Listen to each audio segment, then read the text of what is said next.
Welcome to Access Academy, where we bring professional development right into your home, car, or even maybe your office. Today, we continue our journey learning about accessing the visual environment, and we're going to address our third webinar in a series. So, for the next 90 minutes, we will be delving into successful outcomes for students with low vision. And our dynamic presentation team have all returned to share more knowledge and also with some wisdom sprinkled throughout.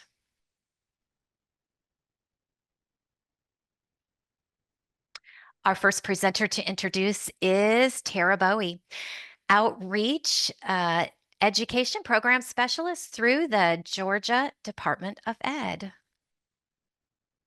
Our next presenter to introduce, if I can get it to advance, it is not being my friend today, is Dr. Cindy Bachofer, low vision consultant through the Texas School for the Blind and Visually Impaired. We also have a presenter, Jodi Floyd.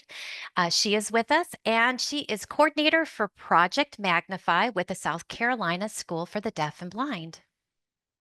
And APH's outreach specialist and TVI, Alicia Wolfe, who joins us for the first time in this special series. We are excited about all the content that we have to share for you today. We want to make every moment count. By the end of us being together, this is what we hope that you will feel that we have accomplished. We want to identify the types of near and distance optical devices, explain the importance of device training, determine when follow-up assessment is needed, and evaluate training methods which helps students learn to use their devices.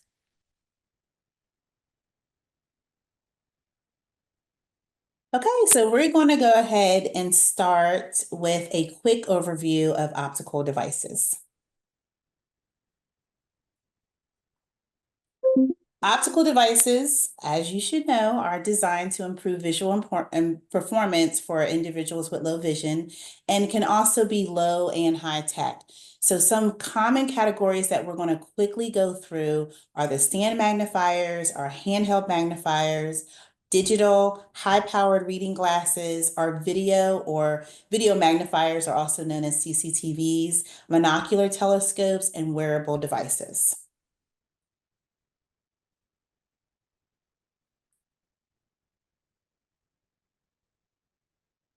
All right, so with our handheld optical devices, things that you just want to know is that you have an extended viewing. There's a big difference between your optical lens and also versus a camera. Range of focusing needs, variety of targets, also a speed of access, independence across settings, which is really important, and definitely instilling in your students pride in specialized skills that they're going to be learning.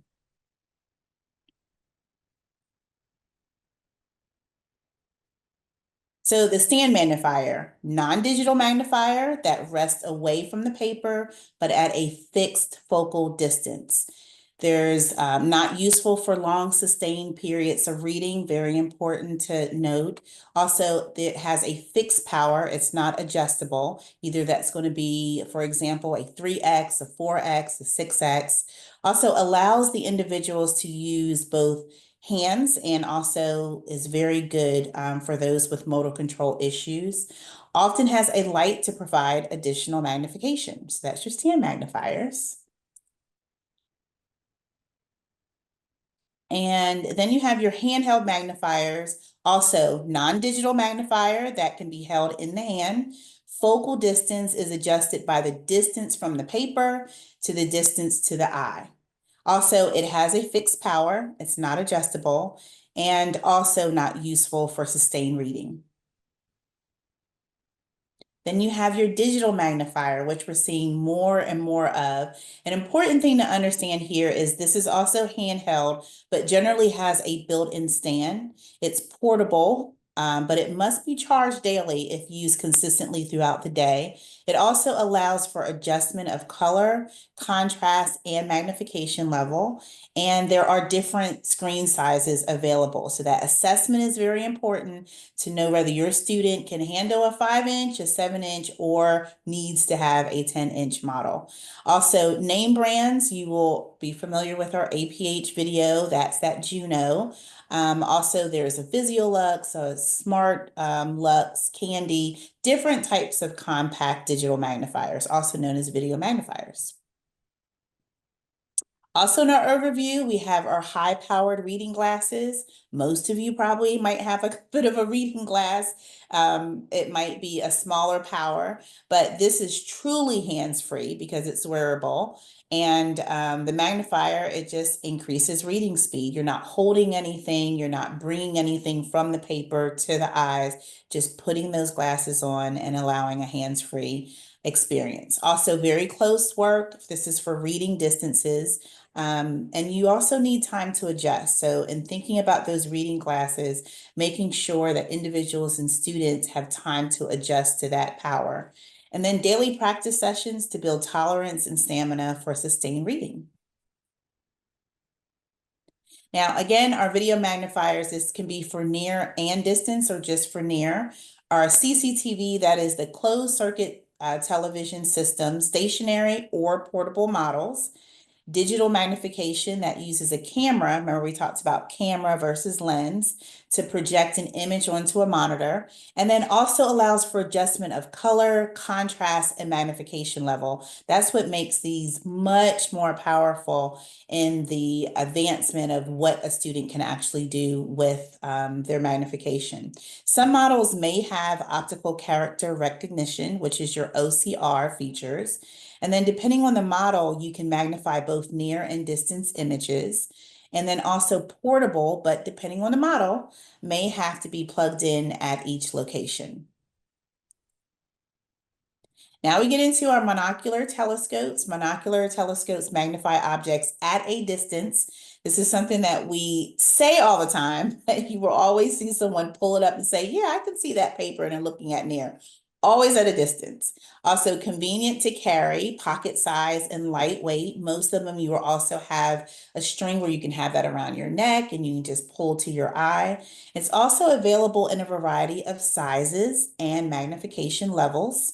And then it's also ideal for middle and far distance viewing. So then we have our wearable systems. Bioptic telescopic lens system has a mounted telescope on carrier frame from distance viewing. You guys have probably seen some examples of these. This is just a couple, but there are a couple other mounting examples that you will see as well when you look up bioptic. A wonderful thing about the bioptic that we always find when we talk about our low vision clinics is that sometimes you see those tissues come out because it's a joyful thing for students to know that they may have the ability to drive. So bioptic is one of those things that we celebrate a lot within our clinics. Also, you have these smart glasses, your AI powered using a camera and speaker to identify objects, faces, and surroundings. So now the game changer, when we think about our students that always say, I just use my phone, I just use my phone, I just use my phone. For every question you ask them when it comes to, how do you magnify that? I just use my phone. So it's socially acceptable tool. It's a good thing. There's built-in access. So we know that more and more companies are making their phones accessible. There's a motivation to use them. There's also add-on devices and apps that more companies are starting to use. And these add-on devices allow for you to slide that phone into that device and also use an app that is similar to an app that you would find on a video magnifier. So the quote here is, it's the only thing I use. So one of the things that Dr. Bachofer has also mentioned before is that, well, if it's the only thing you use, then you are also limited in some situations to all the things that you can do. So if you only have one trick in your box, it will limit you to some of the things that you can do. Now, some of the challenges with screen view is that recharging can be necessary for frequent camera or media use. It will drain that battery at times. It also can limit with expanding picture for detail view over pixelated image. So the larger that goes in, the less clear that might be. And also it can be a glare on the screen with outdoor viewing. So in all situations, you may not be able to use your phone depending on what's going on outside and what that glare looks like for you. And then extended screen time concerns. So the more you're always using your phone, if that is the concern, you can have eye strain, sleep cycle. And then more and more, we are seeing that some schools do not want students to have their phones out, and also in the work environment as well, what that can look like of them looking like they're on their phone. Now, I will say that when it comes to some of the recharging things, another thing to look at is back on that other screen when we talked about different apps and devices. Some of those devices, if you use them added to a phone, will have their own Wi-Fi and also have their own battery packs. So I'm going to talk about the setting students up for success. And last week's session, I remember I used the phrase that feeling inside your head. And so for just a few slides, I want to do a little more of that, getting the mindset to be I'm part of this process. I know there's a learning curve, but I'm committed to this process. So this next slide shows, we're familiar, I think, in our field with the analogy, the toolbox. A good carpenter has multiple tools in the toolbox. And I think as we see students who, like Tara just commented, they have only one tool in the toolbox, and the students who can have, I have a dome, I have a video magnifier, I have two handhelds, I have a line guide. They're kind of overwhelmed with the number of tools. So I think working with the student to make sure I've got an updated toolbox. I am managing the upkeep. And I use when I work with students, the image of a triangle, because that's a very sturdy object. And there's the tester, there's the tool, and there's the task. And I'm always thinking about that. We match the tool to the individual needs of that tester, and it fits. If you say a carpenter is going, doing this kind of a task, he'll have a distinct set of tools. Another type of task is going to have different tools. So it's keeping that box updated. And this next slide, I think we're probably familiar with the device that gets tossed in the back of the dusty drawer. It's like, yeah, I got one. It seemed like a good idea. They say about 2 weeks is the novelty wears off by then. And so what we're looking for is how can we move from what the research says about device abandonment to user ownership, where this is now valuable to me. I'm keeping track of it as much as I keep track of my cell phone, because that is a meaningful what I'm using throughout my day.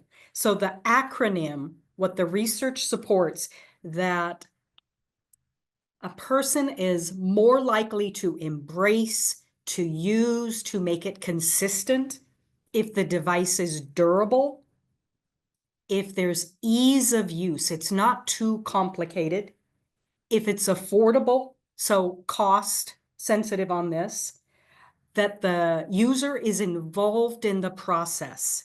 There is more than one style.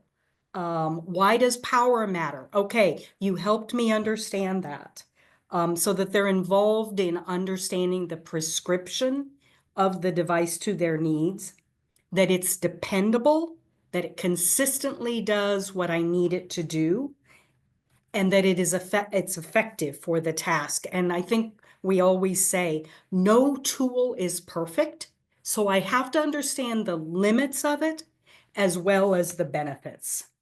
And all of those factors we move closer to ownership if we can make sure that those are part of it.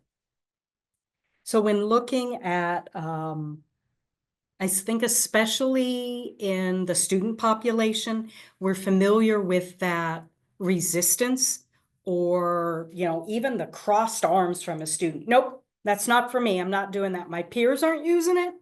I'm not. And last week we had talked about that building rapport, spending time with the student, doing practice sessions that are one-on-one outside of a classroom so I can build my skill. And in conversations with students that we know they are conscious of peer reactions. And sometimes we can be hypersensitive if I'm using something different. So having conversations about that, if a student asks, hey, what is that? It's not necessarily a mean comment. It can be curiosity. And so helping your peers understand, oh, mostly what these tools do is they magnify, they make it bigger. Being very honest that it doesn't equalize. My high-powered reading glasses are not going to make me as fast a reader as my peers, but it helps me complete the task. So I want to be very clear with students, especially during the appointment. If a doctor says, you're going to love this, it's going to do everything for you. And I want to temper that statement a little bit. This is a tool that is going to help with some tasks. Wanting the student to understand the benefit. So why does magnification help in raising that visual curiosity? Too often, I think our students have heard, I can remember hearing for myself, maps, they're too small for you. That's not something you use. If you hear that often enough, you can just come to accept that. So we want them to be aware we're raising that visual curiosity, all the things that are out there to see. Building the device use as a habit. So finding, I call it the hook, that task that is, oh, you've got my curiosity now. Yeah, I do want to see that. So finding out what interests the student and getting adults around them to support device use and to have the expectation, because so often well-meaning adults may have been over involved in doing the task for the student, but it's a good thing to develop that skill, finding out things that I can do independently, making sure that the expectations are balanced and that the student hears they have an expectation and they are accountable for being involved in doing this work, in using the tool, in accessing information. And then training issues, being sure that the training has been consistent for the student, not just once a semester, 2 times a semester, and that just like we're doing on these kinds of webinars, that it's giving, you can go back and, oh, I need to restudy that again so that the professionals who are working with the student have the skills they need to give that training support. So in breaking down the roadblocks, again, that phrase, including the student in the process to get a device. So, hearing what are their thoughts on this. As I said before, capitalizing on the students' interests, because our classrooms have become so high tech, which overall is a good thing. I find a lot of where I'm working with students on device use is in ECC areas, out in the grocery store, out at the park, looking for squirrels or dogs or all those social scenes that there's visual things going on that you might want to access. Being age appropriate for the student. And then finding out what is the family doing on the weekends, in the evenings, that we can build the skills so the student can successfully join in and participate with the family.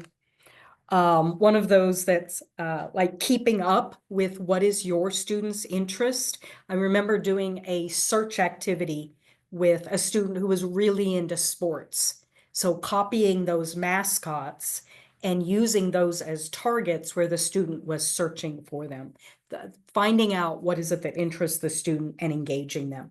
And especially when it's possible, pulling a group of students together, and that as a group, they are learning about, they are testing, they are trying the tools in a range of environments. I think of the 3 M's as motivation. That has to be part of this process for the student to be engaged and be committed to the training, to practicing, to building the habit. Matching the user to the tool. So that starts with the low vision specialist, the prescription from the clinic, and helping the student understand why this specific device is a good match, and then managing the task successfully. So with motivation, again, that high expectation, I'm starting with a high interest activity or target. If it's things from nature for looking at in near, I'm going to pull fossils and snake skins and shells and flowers that the student can explore. So finding out where is that interest. And then making it easy at the beginning, high success. So being closer to the target, having a bold or a bigger target, and then we can add the challenge. Add more distance from the target and make the target smaller. So matching the user to the device.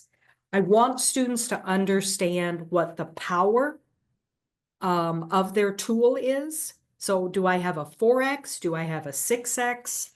Understanding the field of view that adds to ease of use. And then also knowing what is too far away or what is too small for me to access. The more I use a tool, the more I understand that. Concepts of magnification. So depending on a magnifier, with a low-powered 4X, it's going to be a larger lens. When I go up to an 8X, it's a smaller lens. And that lens size adds to ease of use. And then more light or less light. Do I like the light on the magnifier? Do I like a wider exit lens on the telescope? So those are factors I want the student to know where the prescription is involved in that. So in managing the task, I want to work with the student to build their confidence. They have that internal sense of, I got this, I know how to use this, I'm building my skill. That we're looking at skill and speed. So I am getting faster in using the tool and being able to work alongside peers. And especially in managing the task, that responsibility to, I'm going to initiate, I'm going to have my tool when I need it, and I'm going to, be able to access the information for myself. So the last, I like using this phrase, kind of a respilling of AVID for, again, getting the student from uncertainty about the tool to ownership, because it's available, it's versatile, it's affordable, and it's durable. And I think that's why handheld optical devices, we have so many more high-tech options now along the continuum of tool use. I think handheld tools still have a place. It is what I have in my backpack and I can use when I'm out and about. So moving to training students. This is a quick overview. I know we have a link at TSBVI. We have available an online module in our online learning that is teaching telescope skills, and it's a full hour, goes much more in depth on this. So I know that'll be available in resources later. So in considering for students, what do you like to look at? Think of, for you at near, what do you enjoy? I can remember, I could get an idea. Wow, those earrings look cool. Can I ask you to take that off? I want to examine that with my magnifier.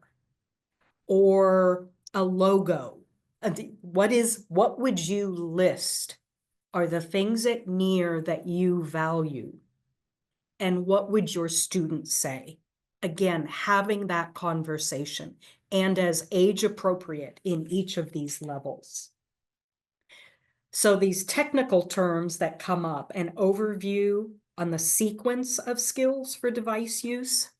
You can see duplication of phrases in both of these. So with the magnifier, fixation, I can fix my eye in that lens, keep the eye steady and stay in that lens for viewing. And we've got the following slides give the technical definition of what this is, localizing. Like on a page, I can, okay, on the whole page, I know there is the graph that I'm looking at. I know what part of the page that's on. So then I can focus the tool. And if I'm reading a line of print, I can move across that line and then come back. Because tracking is the back and forth movement of having fluid, being able to manage text fluidly when I'm doing that.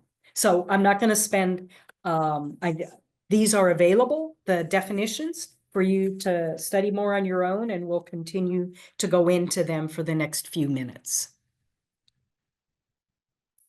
So I also, in thinking of the toolbox, we have a beginner, I'll use the analogy carpenter, an apprentice, and a master. And I hope you can think of a student who you started working with, beginner, maybe the dome, because that sits flat on the page, it's very durable.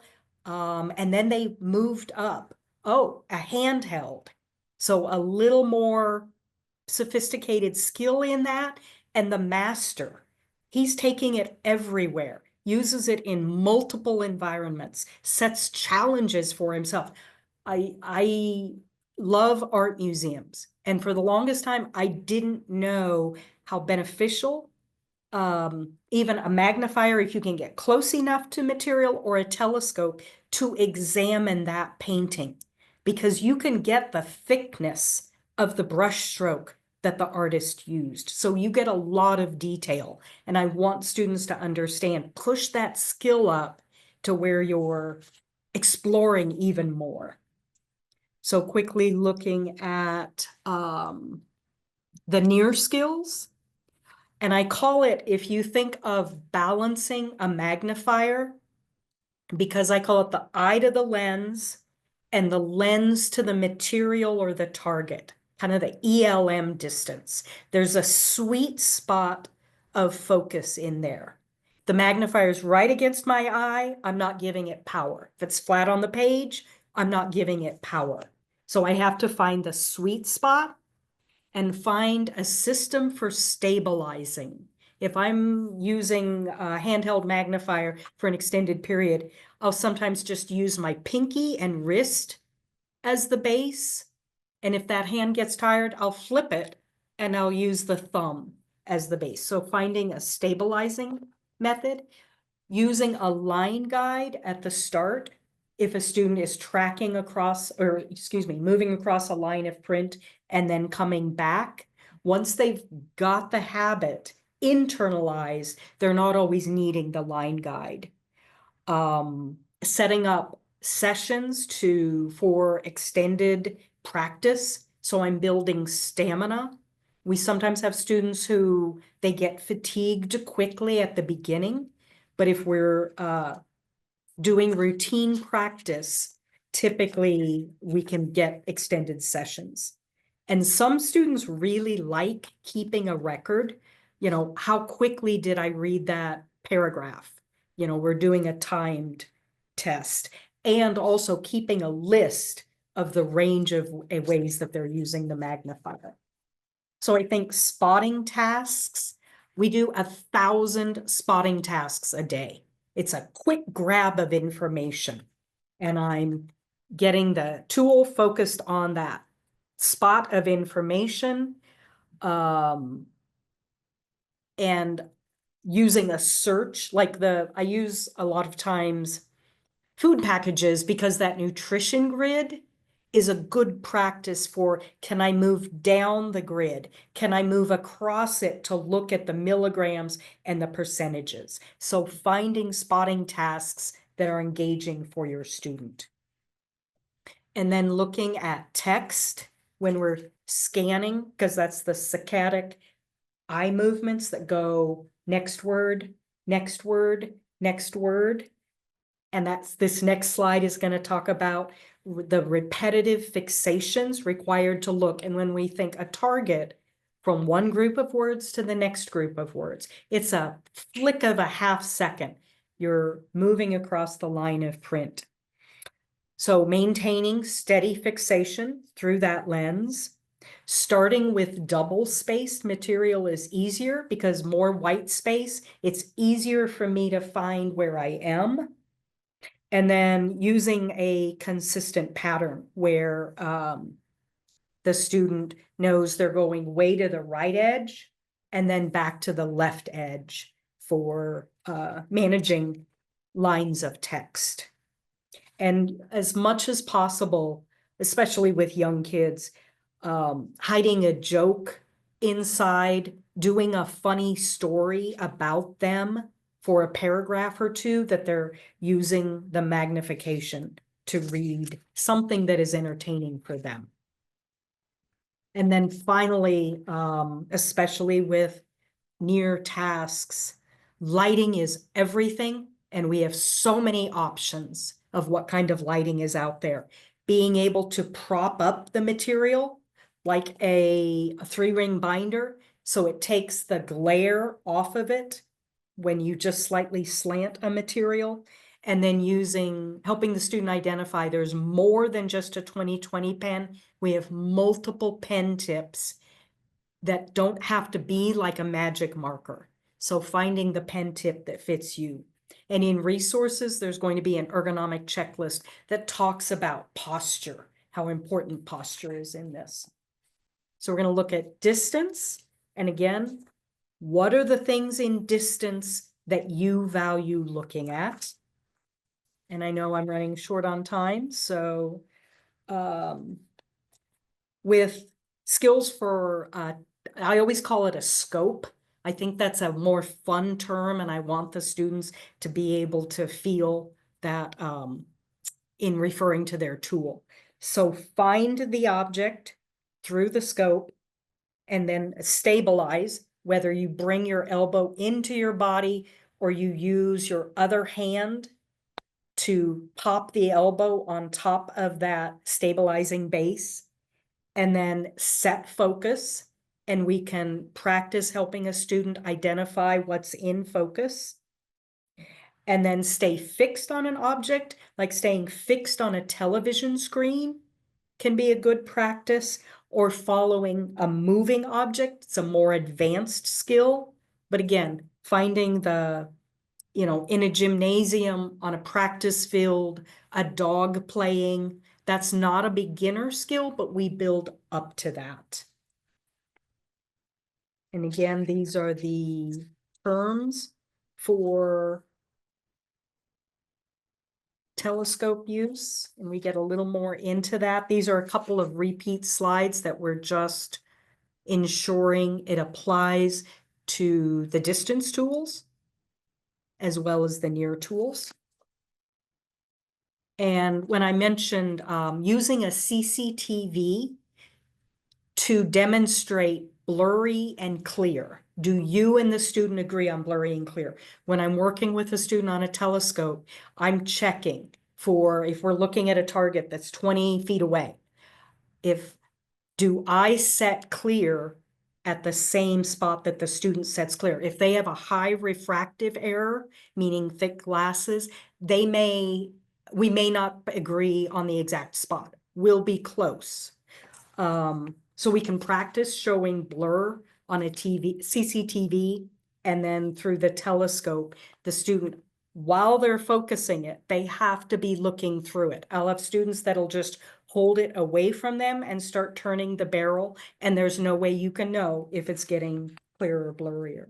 And I want to work on closer targets and then moving out to more distance targets, and then building speed with how quickly. So in looking at localizing, this is a spot down at UT here in Austin where there's a coffee shop right next to a CVS. So the big bold red CVS is kind of an, I want to make sure, are you seeing the CVS? Now move to the left and see if the Medici coffee sign shows up for you. So I'm practicing on big targets that are big and bold. And those more advanced skills of tracing, like tracing up a pole to find the sign at the top, or tracing along a grass line along a sidewalk to find the mailbox, scanning like that billboard that are kind of funny. This is your last queso stop for a while. And then especially moving targets are the most advanced skill. So taking it out in a athletic event, a game, or I always like watching animals playing. Dogs or squirrels is my example with students. So that's a real quick overview on device use. And these are the two resources I mentioned. The Vision Ergonomics is a quick read. Chrissy Cowan here at TSBVI had put that together. And then the link for the online module that goes more in depth on device use. And we will make sure that these links are provided for you in the follow-up email, so you won't be missing out. We'll get this in the follow-up email to you.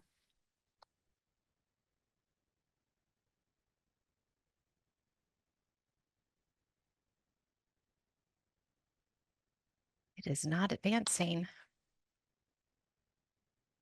There we go. So now that we've talked about how you can teach the device, let's talk about the nitty-gritty of how do we work on IEP goals and progress monitoring for those things. Whenever you go to a low vision exam, once you get the information back from the exam itself, you can add that to the present levels in an IEP based on whatever information you're told at the exam, if you as the TVI or the low vision person go with the student, or from the written report that you get from that exam. Your goals obviously are going to depend on what devices the student is given, but the goals need to be specific or focused on a skill that you're teaching that's needed to operate the magnifier or the monocular, not a specific device. So as we know in education right now, we wouldn't write a goal that says using the Visiolux, the child will, da, da, da, da, da. We would say using a digital magnifier.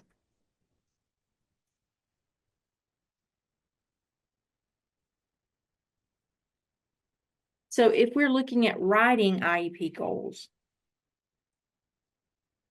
we really have to focus on pre and post testing so that we understand what exactly it is that we're looking for. So we establish a baseline to find out where our current level is. What skills does this child already have? What skills does the child need to be specifically taught?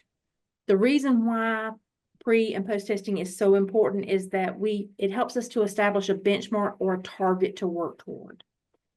It really helps provide instructional planning.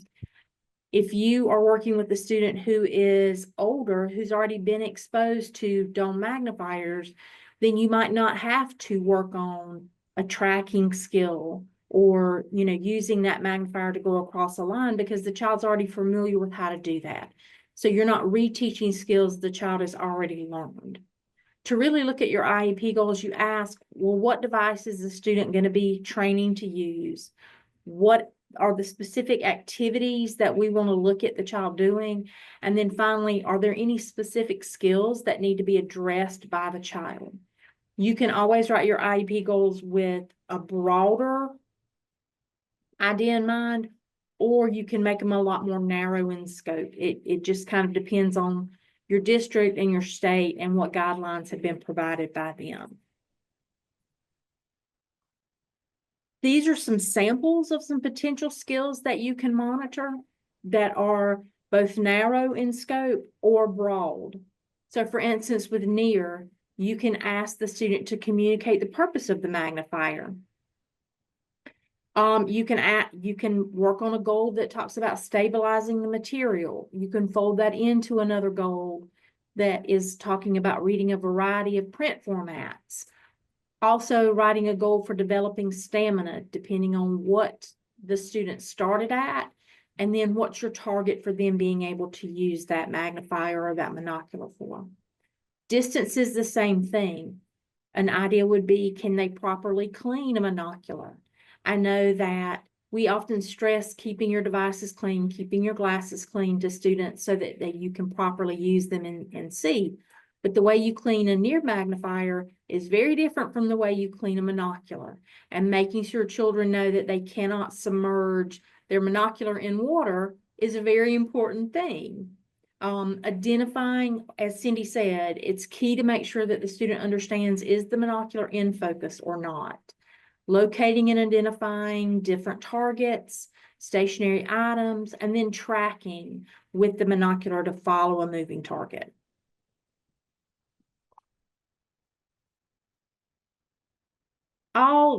What I did was just pull some sample measurable goals that you could put on an IEP for near and distance. Obviously, depending on how your district and or state requires you to write the goal, your goals may be different than this, but it at least gives you a starting point to say, here is an idea to start with.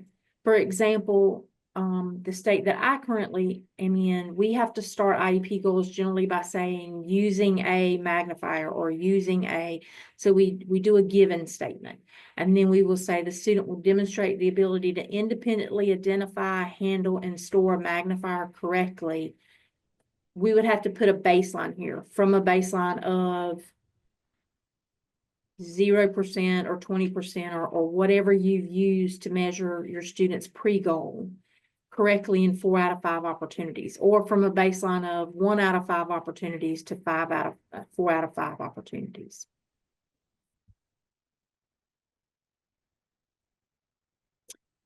The next slide again is just a little bit more of near vision goals to give you an opportunity. Demonstrate proper handling and care for the magnifier in 4 out of 5 trials. Again, if your state requires a baseline, you would add your baseline information in here from the pre-testing that you did. Where's the student at? What is our target and where we're going to get them to? And again, one more page. I just wanted to kind of give everybody an example of a range or a plethora, from the most easiest things, such as demonstrating care of a magnifier, up to things like increasing reading fluency, from a baseline of how many ever words a minute that the student's currently reading at to how many ever words a minute measured by an informal reading inventory. So something very simple, IEP goal, all the way up to something a lot more complex and involved. For distance, it's much of the same idea.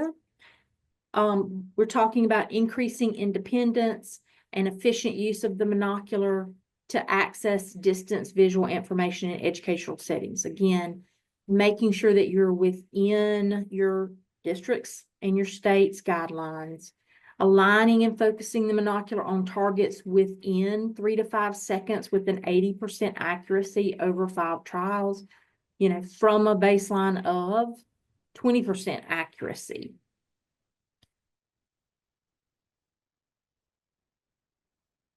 I like this one about locating room numbers or signs or schedules using a monocular. and also locating and identifying peers or staff from a distance of 15 to 20 feet. That's really something that's a student can work on that will also help them and generalize really easily to a more the community-based usage of the device versus just school. So then how do we progress monitor? We've written these IEP goals now. How do we then turn around and say, this is how we're going to monitor progress to show that the child can or cannot, or has not made progress? So obviously with progress monitoring, you're going to do your progress monitoring based on the time frame set up by your IEP team or your district or your state requirement. Most states, I won't say all, I would say most, you're probably doing it on a 4.5 week basis minimum so that you can report as an interim and a progress. But I also know there are other districts that require you, there are districts and states that require you to do much more robust progress monitoring. For instance, every 2 weeks or every time the child is seen. I would recommend, especially if you're seeing this kid once, this student once a week, that you do your data collection every time you see the student. So it doesn't have to be a lot of involved things. It can be a simple checklist that you can just check off the skills. Was the child able to do this particular thing? Was the student doing this? Check, check, check, minus, plus, whatever your system is. It helps because you're going to collect way more data. Your growth is going to be shown as progressive and steady, but it also helps because you can adjust instruction really quickly. If you notice that the student is really struggling grasping a certain concept, like bringing it a monocular into focus, then you can really pinpoint and hone in on that skill for your lesson. And then obviously lesson plans are crucial to developing proficiency and consistent use. Lesson plans help guide your instruction, and it helps assist in how you're going to track your progress. And that way you know exactly what skill you're working on when you go to see that student. That it's not as much of rolling in, trying to find a thing or using something. But it helps kind of keep you as the teacher on track to make sure that you're actually working on the skills that are progressive in nature for the student. So what are some tools that you can use? Well, the Envision checklist for near and distance magnification comes with the kit, and it had a pre and post test for magnifier and monocular checklists. APH also has a couple of magnifier and monocular skills checklists that are free and completely available. Path to Literacy has several on there that are free as well. Teachers Pay Teachers has a few. Obviously, teachers pay teachers, meaning they're not free. You would have to pay for them. But you yourself as the individual teaching the device can make your own. And the way that you do that is you use a task analysis sheet. So a task analysis is simply where you break down the actual skill you want the student to work on into a smaller and more manageable step to help the student learn material. So for a very young child with additional needs, or even a very young child, you might be talking about that student doing care of a magnifier, that they actually know how to take care of their magnifier. So the steps that you would use when you do a task analysis for that idea is to remove, simply to start with the most basic concept that the student needs to do. So removing the magnifier from this covering by touching the sides of the magnifier, not grabbing the top so that their fingerprints aren't all over the lens that they're going to look through, but they're grabbing a dome by the sides, or they're holding their device on the sides. Using a cloth to clean the lens so that they understand to keep something clean, or using a lens cloth. Then placing the magnifier in a safe place so that it isn't like on the edge of their desk and gets knocked off onto the floor. And then also the last task would be for them to return the magnifier to its safe coverings. . So then we've monitored Cindy's giving you some ideas on what you can do to teach the skill. We've talked a little bit about how you can monitor the skills. So let's talk a little bit about adjusting instruction and troubleshooting for when you come up against students that are having a really hard time grasping a concept with your magnifier or your monocular. So one of the things that you can do with magnifiers is you can actually take a dome and place a line of black tape on the bottom of the dome to provide a line guide for the students. So it gives them a concept of, I need to line things up, here it is, and this is where I'm going to go across at it. Also, for younger children, going into a digital magnifier and disabling some of the options. For instance, there are a couple of digital magnifiers out there that have 15 to 20 different color options: red on white, white on red, blue on yellow, yellow on blue, purple on green, green on purple. Lots and lots and lots of choices. If you're not careful, your student may get themselves into the menu and they may have all 20 of those choices available for themselves. That's a very time-consuming task when you're asking a student to focus in on a page and read you or look at the information that you have, when they're changing the colors and they are going through 20 different colors to get to the back to the blue on yellow color that you want or that they wanted. So just going in and saying, yeah, we're not going to have all 20 colors. We're going to disable it down to the 3 or 4 that you like. You also can do monocular for telescope and monocular. Students that have motor difficulties or have a hard time focusing in, you can set the focal distance on monocular for them. So you get them to understand, here's where it's clear. And then you can actually tape the monocular in place so that it doesn't screw shut or open. Or you can take nail polish and paint a bright stripe around the monocular, around the inside piece, so that the student knows when they get to that line, they stop, and that should be where they can focus on materials in the distance.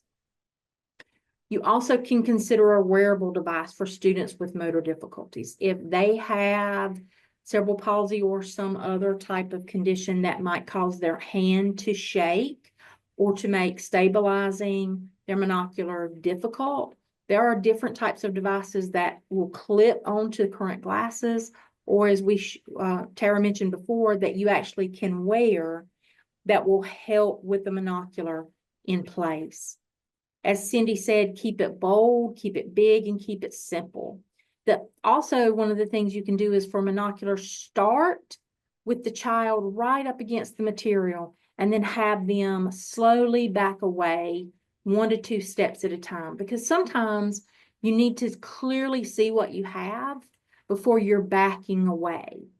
The other thing that I would mention is work with skills that don't require reading, but maybe feed into a pre-literacy. For example, scanning a line of pictures.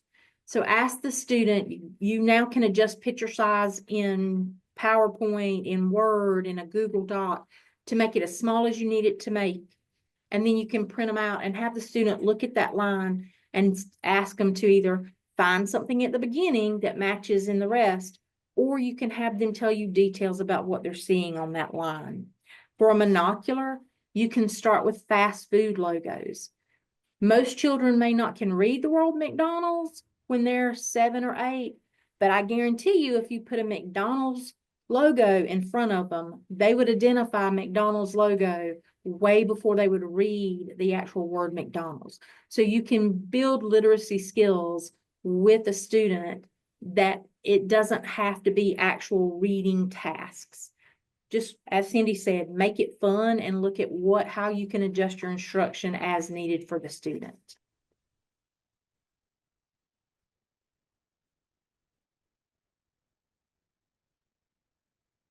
So our last area is where we land right now, and that is of bridging the clinical low vision evaluation with the functional vision and learning media assessments. So here's where we have the privilege of just jumping into a conversation that has already started with APH's regional specialist, Alicia Wolfe. And so we're going to join her now as she shores up some loose ends and ending in a familiar place with updating the functional vision and learning media assessment. So if you'll hold tight for just a moment, I am going to get things set up so that we are ready to share that with you as we jump in to that conversation.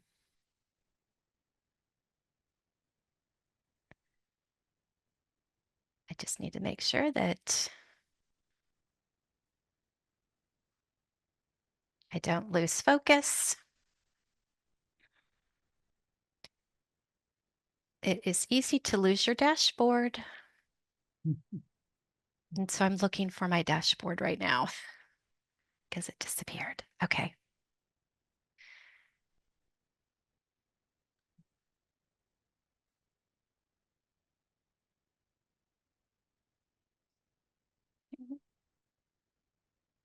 So just bear with us for a moment.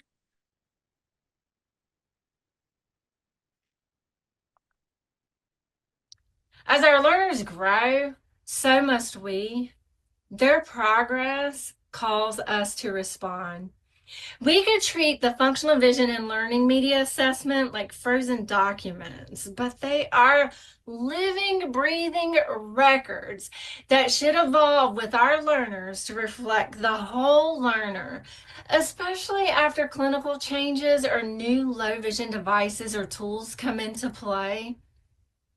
As valuable members of our learners' educational teams, staying alert for those pivotal moments is key, such as a significant change in vision, a new classroom environment, or the exciting introduction of a new optical device, or the required 3-year reevaluation under IDEA. Each one is a clear signal prompting us to prepare, to pause, reassess, and fine-tune our approach so it truly aligns with the low vision learner's evolving needs. There is so much value when we build a bridge from the low vision clinic to the classroom. This powerful research is from 1991, but its message still resonates today. 70% of students experience an improvement in visual functioning and increased access to a wider range of literacy materials if prescribed the correct optical and/or non-optical device in the low vision evaluation. While the landscape of technology and education has evolved since the 90s, the core truth remains. When we match students with the right devices and support, we unlock access, independence, and opportunity. And that's exactly why we need to strive to update the functional vision and learning media assessments of our learners. Otherwise, we're missing the chance to reflect real growth. If a student's functional vision and tools have changed, why wouldn't their assessments? Too often, clinical data sits quietly in a report, unread, untouched. Oh, but when you and I actively integrate that data into our assessments, that's when the magic happens. Suddenly, our decisions become more intentional, data-driven, and more personalized for our learner with low vision. And those decisions are rooted in both medical insight and educational need. A clinical low vision evaluation offers the blueprint of what is optically possible. And the functional vision and learning media assessment, guided by this clinical data, bring that blueprint to life by ensuring tools and strategies actually will work for our learners in their learning environment. The details provided by a low vision evaluation, such as visual acuity, contrast sensitivity, all of that data helps us interpret functional performance more accurately. When we receive the results of a clinical low vision evaluation, we're given critical information that can really strengthen our FVA and LMA. That may include updated acuities, information about contrast sensitivity, visual fields, prescribed optical devices. But here's the key. There is value in interpreting this information through an educational lens as a teacher of students with visual impairments versus just copying and pasting that information into our reports. It may be helpful to ask ourselves and reflect, what does all of this mean for our learner in the classroom, on the playground, or in the community at a crosswalk? I encourage you to explore how you describe low vision devices or prescribed lenses, such as high plus reading glasses, prism lenses, transition lenses. A term like monocular telescope, it's beneficial if it's explained to our parents in simple terms. It may make perfect sense to us. Ultimately, our goal is to strengthen our assessments with accessible, meaningful data that connects clinical insight with the students' day-to-day learning opportunities and tasks. Let's not forget the unsung heroes, those non-optical aids like lighting tweaks, contrast tools, and comfort accessories such as our slant boards. Sometimes the smallest change can open the biggest doors for access and ease. And including information about device trials or training information in our reports ensures teams understand that having a device isn't enough. Students need support in learning how, when, and why to use their newly prescribed devices. When we embed this in our reports, we create a stronger bridge between the clinical recommendations and the students' everyday access to learning. Post-device prescription and initial training, the functional vision assessment deserves a second look. Not just to check a box, but to celebrate progress, tackle new barriers, and fine-tune support as a student builds visual confidence. As Frances Mary DeAndre reminds us, the FVA should complement a clinical low vision evaluation, but that only happens when we are responsive and actively revisit and revise it and make it relevant by aligning it with the learner's strengths and needs. This is where it truly gets exciting. After clinical low vision evaluation and initial training, we gather input from everyone, the learner, the family, teachers, and we watch the learners shine in action, noting and comparing changes in independence and task efficiency now and prior to device usage. The difference can truly be dramatic. And it's our job to capture that new growth and use to push their potential even further. And if challenges are identified during academic or living tasks with those new devices, perhaps we need to make some adjustments. With prescribed low vision devices in place, a student might go from having to ask a peer, "What time is it?" to independently reading the classroom clock with the prescribed device. That's not just progress, that's transformation. The clinical low vision evaluation often provides us with updated acuity measures, both unaided and with prescribed devices. For example, a student's distance acuity might be 120 without the use of a telescope, but it improves to 2080 with it during the evaluation. And that is such incredible, useful baseline data. But we also have to remember what a student can do in a clinical setting may not fully reflect what they can do in a classroom. Lighting, posture, distractions, time of day, and familiarity with the device all impact performance. That's why it is so essential that we recheck and document acuity using the device in the educational setting. This helps us understand whether the student can access instructional materials effectively and consistently with that prescribed tool. And if not, whether further support or training might be needed.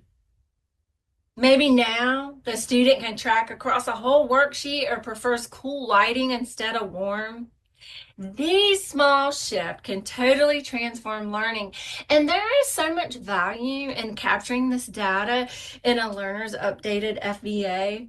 While this list isn't exhaustive, because we often receive information about our learners' visual fields and ability to see and discriminate colors, the questions illustrate, such as, do we see more engagement in visual activities previously avoided? Those illustrate how critical it is to revisit the functional vision assessment after a clinical low vision evaluation is done. And it is our role to assess, observe, and reflect. Watching for emerging behaviors can support our role in fully capturing a student's growth, reduced fatigue, increased engagement. These are all subtle shifts, and they are powerful indicators a device is making a difference. They also signal, hey, it's time to revisit and possibly adjust accommodations to match the student's new level of access. Our learners benefit when we update the FVA with clinical low vision data. We do more than revise a document. We build a bridge from clinic to classroom, from diagnosis to day-to-day learning. And when we stay actively responsive, revisiting what our learners can do with the right tools in place, we ensure our assessments reflect not just their needs, but their growth and potential. Are your functional vision assessments just reports or bridges between the clinic and the classroom, guiding your low vision learners towards their full potential?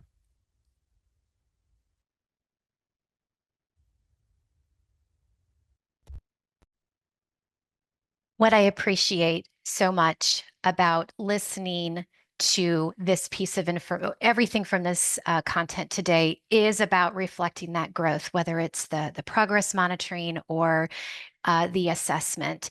And it makes me reflect and think upon what Cindy had shared with us, where we think of device use on a continuum of going from beginner to apprentice to master. And for me, as I reflect on my career when I was working with students directly, the goal was to collect the data, to show that growth, and to be able to ask the question of what's next, which goes back to what Cindy was mentioning about that continuum, so that a student isn't given a dome magnifier in first grade and still using only a dome magnifier come fifth or sixth grade, that we're always preparing them to get ready for the next device. So we're going to continue this part of the conversation just a bit more. We're going to close things up with our learning, talking about specifically the learning media assessment. And what sort of information are we collecting for that? I love how Alicia was talking about, hinting around too about what happens in the clinical setting can often be sometimes slightly different than what we find in a day-to-day setting. Sometimes in the clinical setting, what is discovered is a threshold measurement. but it transition differently in the classroom for a sustained amount of time. So this, in my mind, is what bridges over into the learning media assessment and finding about what they're able to do, the progress that is made, so that we know when to go back to a clinic and when to be looking at the next device on the continuum. So we will get ready to share this part.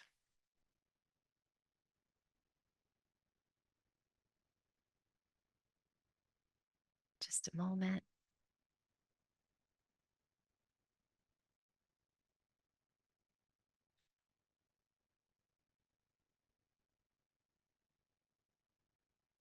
The learning media assessment is not just about selecting tools, it's about uncovering literacy pathways for our learners, recognizing when print reading efficiency needs reassessment.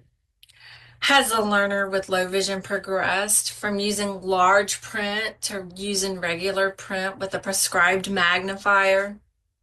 Develop greater stamina or fluency? These are all powerful shifts which can occur after a clinical low vision evaluation, and they truly deserve our thoughtful reflection, targeted support, and meaningful recognition. Oftentimes, after a clinical low vision evaluation and device training, there's a shift of improved visual efficiency. To be visually efficient means a learner can use their vision effectively and comfortably to complete tasks. It's not just about what the learner can see, which is acuity, but how well they can use their vision over time with low vision devices across tasks in real world settings. Through reassessing and documenting the learner's preferred print size or object size, working distance, and visual stamina with low vision devices, we can make informed decisions, including what materials might need to be adapted and how. It also informs decisions like seating placement, need for frequent breaks, size of objects, perhaps to be used in a communication board. Perhaps a student who needed to sit in the front of class prior to being prescribed a low vision device to access the board can now sit on the second row or the third row because a prescribed telescope gives him greater access. And I love this. This is so important. It gives him choices that he didn't previously have. Telescopes and magnifiers limit a learner's field of vision. Essentially, they have a narrower field but high details. These devices increase the image size but decrease how much of the environment or page a learner can see at once. Like zooming in with a camera, you see the details, but you lose that broader scene. With the right training and tracking skills, we can support efficient access for our learners, even in those cases. However, it's important to pause and remind ourselves fluent readers process chunks of text. Seeing only 3 to 5 letters slows reading because it requires frequent stops or fixations and eye movements, those saccades, and that ultimately increases fatigue. And when reading flow is disruptive, our students, our learners, they're going to become frustrated, and then comprehension is impacted because our brain is working so hard to piece together letter by letter decoding. If this is the case, for example, who has been prescribed a magnifier and initial training is complete and the low vision clinic has been consulted with, it may be determined that that particular device gives the learner the best access to those tasks where the learner can use their spot reading skills to access small print, such as reading tags on clothing or perhaps a grocery list. Is a student writing more confidently? Reading longer without frustration? These are golden data points that speak to literacy and student pride. When we think about literacy, we often think about reading, but literacy often also includes our learners' written communication skills. This slide is a picture of a student's handwriting, no spacing between the letters overlapped, and it's mostly illegible. And sometimes we really miss the opportunity to communicate with the low vision clinic about concerns like a learner's handwriting. But if a student's struggling to copy from the board due to reduced distance vision and their handwriting is also impacted, it's worth considering. Is there another tool that could support both visibility and legibility? Is it electronic magnification, perhaps, or instruction in another modality such as keyboarding that would meet the learner's needs? We need to continue to be collaborative and holistic in our conversations to ensure our learners have an efficient mode for communication, not only now, but when they're out there working. So let's get specific. This slide focuses on key reading metrics that should be formally and informally monitored after a learner receives and is trained on prescribed low vision devices. These are your bread and butter indicators of literacy access and success, offering us a clear before and after snapshot to work with. And those measurable components include things like reading rate, efficiency, accuracy, fluency, comprehension, stamina, and they give us information about how effectively and perhaps how long our students can access print. And so to gather this data, we can use tools like the Jerry Johns Basic Reading Inventory, informal running records, comprehension checks. And we really need to reflect on how do these post-training reading metrics align with that baseline data provided during the clinical low vision evaluation.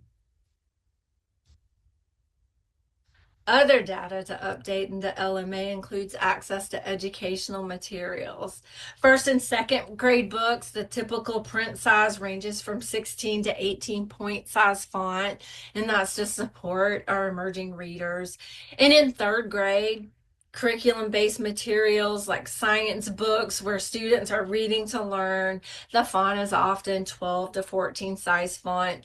And so it's important to observe and document if the prescribed low vision device provides our learners with efficient and comfortable access to all those materials used within their curricular setting. We need to consider technology as well. Many naturally use tools like smartphones, tablets, or iPads to access the printed and digital information, zooming in on text. These are meaningful access strategies, and it is incredibly essential that we observe and document them in the learning media assessment. They're forms of assistive technology. And it's not just digital tools we need to consider. Optical devices like magnifiers and telescopes are also classified as assistive technology. Device success doesn't just hinge on training. It depends on the environment, the student's mindset, and the support around them. I encourage you to reflect and look at the full picture before we adjust plans or perhaps jump to any conclusions. I'm revisiting the expanded core curriculum. ECC isn't just the extra stuff, it's the life stuff. When a student starts using their device confidently, they might speak up more, travel more, or take on new hobbies. And that data also belongs in our updates. From self-advocacy to O&M and even career prep, a single clinical insight can ripple across the expanded core curriculum. And our job as teachers of students with visual impairments is to catch that ripple and translate it into educational action, helping identify what areas of the ECC our learners may need instruction in learning. Update to elevate bridging data, devices, and decisions. A clinical low vision evaluation provides more than a prescription. It offers essential insight into how a student sees and what supports they need to succeed. Our FVA and LMA, they must evolve alongside those clinical findings to reflect real-time data, device usage, and student performance. Accurate, updated data supports better decision for our learners, from choosing appropriate literacy media and accommodations to determining service intensity and IEP goals.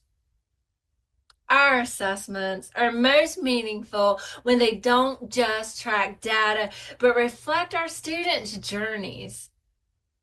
We don't just measure progress, we elevate it. We elevate our students by seeing their growth, honoring their strengths, and aligning our support with who they are becoming. That's how we empower possibility and create pathways for every low vision learner to thrive.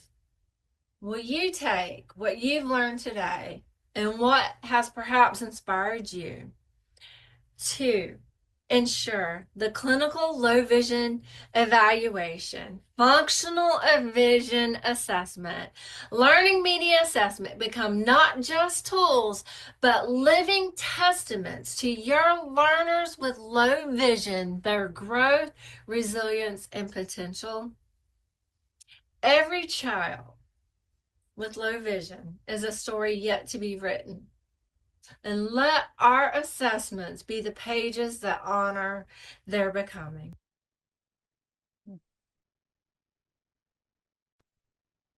It was a privilege to be able to share that ending content with you, and how all the loose ends were shore up, and that we were reminded of looking at the student, looking at the whole student, and understanding and having the opportunity to reflect that that clinical low vision evaluation impacts the entire expanded core curriculum, and having access to that. Thank you for your patience that you had today. We opened the room up late. It was a full packed past 90 minutes. And we know that there's a lot of places that you could be. And the fact that you have spent the last 90 minutes with us has been a privilege. And we hope that you are walking away with some new information or thoughts that you hadn't maybe necessarily thought of before.